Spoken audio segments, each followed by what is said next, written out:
안녕하세요. 배구도사입니다. 한국 여자 배구는 이제 포스트 김연경 시대를 고민해야 하는 과제를 안고 있습니다. 오늘은 점점 격차가 벌어지고 있는 한국과 일본 여자 배구의 연봉 이야기를 해보겠습니다. 일본은 국가대표가 국제대회에서 꾸준히 좋은 성적을 내는 편인데 정작 리그 내 선수 연봉은 한국에 비해 높지 않다는 말이 있습니다. 최근 국제 무대를 보면 일본은 꾸준히 좋은 성적을 내고 있는데요. 지난 2024년 발리볼 네이션스 리그에서 일본은 세계 랭킹 1위인 튀르키예를 3대2로 꺾는 등 인상적인 경기를 펼쳤으며 최종적으로 준우승을 차지했습니다. 반면 대한민국 여자 배구 대표팀은 2승 10패, 승점 6점을 기록하며 16개 참가국 중 15위를 차지했습니다. 태국과 프랑스를 상대로 각각 승리를 거두며 이전 대회에서의 연패를 끊고 반등의 가능성도 보여주었지만 상위 랭킹 팀들과의 경기에서는 여전히 격차를 보이며 세트 승리를 거두지 못한 경기도 있었습니다. 특히 대회 마지막 경기에서는 네덜란드에 0대3으로 셧아웃 패배를 당했죠. 세계 여자 배구 랭킹을 살펴봐도 일본은 6위에서 7위권에 올라있지만 한국은 32위권대로 큰 격차가 있습니다.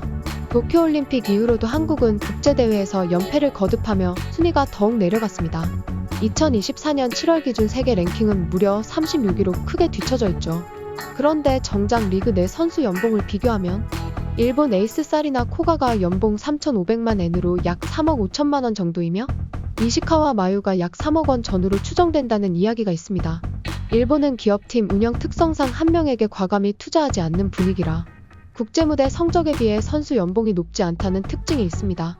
반면 한국 여자 배구 V리그는 국제 성적이 일본만큼 안정적이지 않다는 평가를 받을 때도 있는데도 FA 시장의 경쟁이 치열해지면서 연봉이 급상승했습니다. 김연경, 박정아, 강소희 등 국내 대표급 선수들이 연봉과 옵션을 합쳐 6억에서 8억 원대 계약을 맺을 정도이죠. 한국 에이스들은 일본 선수들보다 최소 2배 이상 높은 금액을 받게 되는 셈입니다. 물론 김연경은 해외 톱리그를 제패한 슈퍼스타지만 박정아나 강소희 같은 선수도 거품 아니냐는 논란이 일 정도로 높은 금액을 제한받고 있습니다.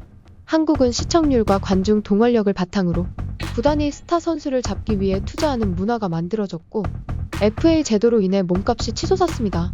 반면 일본은 기업팀이 장기 고용 형태로 운영되고 이적이나 FA 경쟁이 거의 없기에 연봉이 갑자기 폭등하는 일이 드뭅니다. 국제무대 성적이 좋아도 연봉이 크게 오르지 않는 이유죠.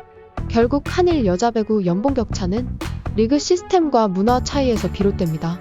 일본은 안정적 구조 속에서 국제대회 강세를 보이지만 종신 고용 방식의 팀 운영으로 선수가 이적을 통해 몸값을 높이는 문화가 약합니다. 자연스럽게 시장 경쟁도 크게 일어나지 않지요. 한국은 국제 성적이 일본보다 떨어지기도 하는데도 FA 경쟁이 과열되어 선수 몸값이 급등하는 구조를 형성했습니다. 이로 인해 일본은 실력 대비 낮은 연봉, 한국은 국제 성적에 비해 과대평가된 연봉이라는 이야기가 동시에 나오는 것이죠. 이는 장단점이 분명한데요.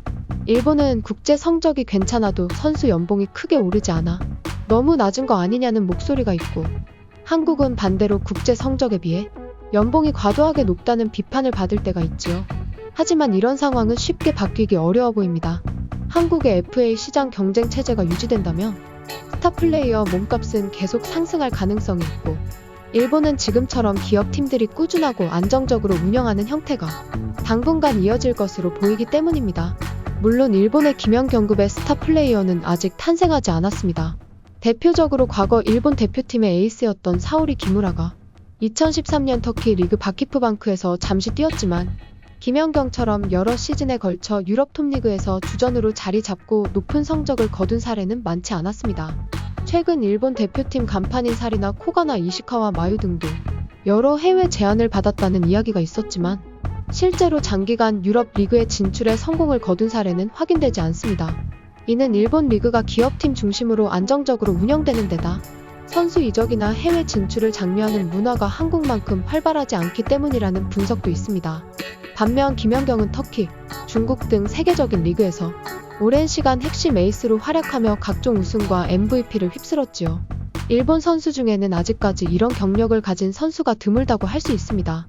결국 일본에서도 해외 무대를 두드리는 시도가 전혀 없지는 않았지만 장기적으로 뚜렷한 성과를 이어가며 김연경처럼 리그 최고 스타 반열에 오른 케이스가 거의 없다는 점이 한일 간의 차이를 보여주는 지점입니다.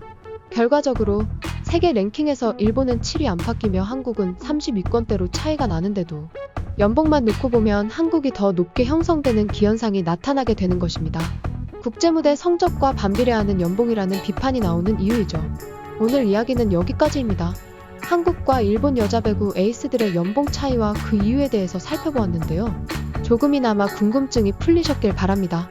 다음에도 더 재밌는 배구 소식으로 찾아뵙겠습니다. 시청해주셔서 감사합니다.